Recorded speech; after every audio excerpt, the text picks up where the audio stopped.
भगवान बुद्ध का जन्म 623 बीसी में दक्षिणी नेपाल के तराई मैदानों में स्थित पवित्र लुम्बिनी क्षेत्र में हुआ था, जिसका प्रमाण मौर्य सम्राट अशोक द्वारा 249 बीसी में स्थापित स्तंभ पर अंकित शिलालेख से मिलता है।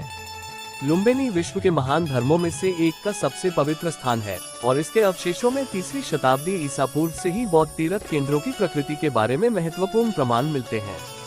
पुरातत्व संरक्षण क्षेत्र में स्थित संरचनाओं के परिसर में शाक्य तालाब, माया देवी मंदिर के अवशेष शामिल हैं, जिनमें 3वीं शताब्दी ईसा पूर्व से लेकर वर्तमान शताब्दी तक की ईंटों से बनी संरचनाएं और पालिक लिपि में ब्राह्मी शिलालेख वाला बलुआ पत्थर का अशोक स्तंभ शामिल है।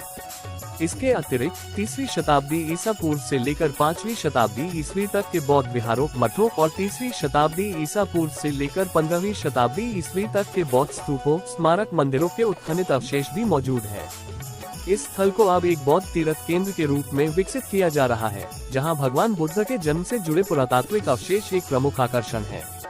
मानदंड 1 भगवान बुद्ध के जन्मस्थान के रूप में, जैसा कि अशोक स्तंभ पर शिलालेख द्वारा प्रमाणित है, लुम्बिनी में पवित्र क्षेत्र दुनिया के महान धर्मों में से एक के लिए सबसे पवित्र और महत्वपूर्ण स्थानों में से एक है।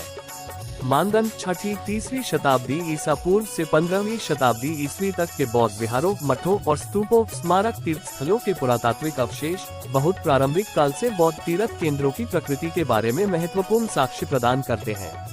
अखंडता। लुम्बिनी की अखंडता को संपत्ति की सीमा के भीतर मौजूद पुरातात्विक अवशेषों के संरक्षण के माध्यम से बनाए रखा गया है, जो इस संपत्ति को इसका असाधारण सार्वभौमिक मूल्य प्रदान करते हैं।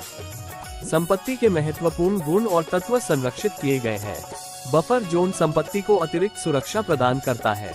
संभावित पुरातात्विक स्थलों की आगे की खुदाई और पुरातात्विक अवशेषों का उचित संरक्षण संपत्ति की अखंडता के लिए उच्च प्राथमिकता है।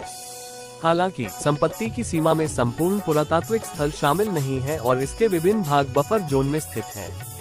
बफर जोन सहित संपूर्ण संपत्ति नेपाल सरकार के स्वामित्व में है और लुम्बिनी विकास ट्रस्ट द्वारा प्रबंधित की जा रही है, इसलिए विकास या उपेक्षा का खतरा नगण्य है।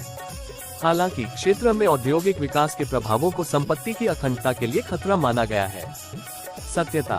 सन 1896 में अशोक स्तंभ की खोज के बाद से कई उत्खननों के माध्यम से इस क्षेत्र की सीमाओं के भीतर मौजूद पुरातात्विक अवशेषों की प्रामाणिकता की पुष्टि हो चुकी है।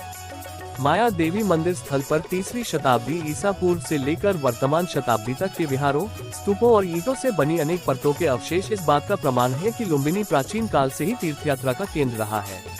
प्राकृतिक क्षरण, आर्द्रता और पर्यटकों की आवाजाही के प्रभाव को नियंत्रित रखने के लिए पुरातात्विक अवशेषों के सक्रिय संरक्षण और निगरानी की आवश्यकता है। ये स्थल अपने पुरातात्विक अवशेषों के माध्यम से अपना उत्कृष्ट सार्वभौमिक महत्व दर्शाता है। पुरातात्विक अवशेषों के संरक्षण और तीर्थयात्रियों की सुविधा के बीच एक नाजुक संतुलन बनाए रखना आवश्यक है। संरक्षण और प्रबंधन आवश्यकताएं। ये संपत्ति प्राचीन स्मारक संरक्षण अधिनियम 1956 द्वारा संरक्षित है। इसका प्रबंधन लुम्बिनी विकास ट्रस्ट द्वारा किया जाता है, जो एक स्वायत्त और गैर लाभकारी संस्था है। पूरी संपत्ति नेपाल सरकार के स्वामित्व में है। ये संपत्ति मास्टर प्लान क्षेत्र के केंद्र में स्थित है, जिसकी योजना संयुक्त राष्ट्र के सहयोग से शुरू की गई थी और प्रोफेसर केंजो तांगे द्वारा 1972 से 1978 के बीच कार्यान्वित की गई थी। इस संपत्ति के संरक्षण और प्रबंधन के लिए दीर्घकालिक चुनौतियां आगंतुकों के प्रभाव को नियंत्रित करना, साथ ही आर्द्रता और क्षेत्र में औद्योगिक विकास सहित प्राकृतिक प्रभावों को नियंत्रित करना है।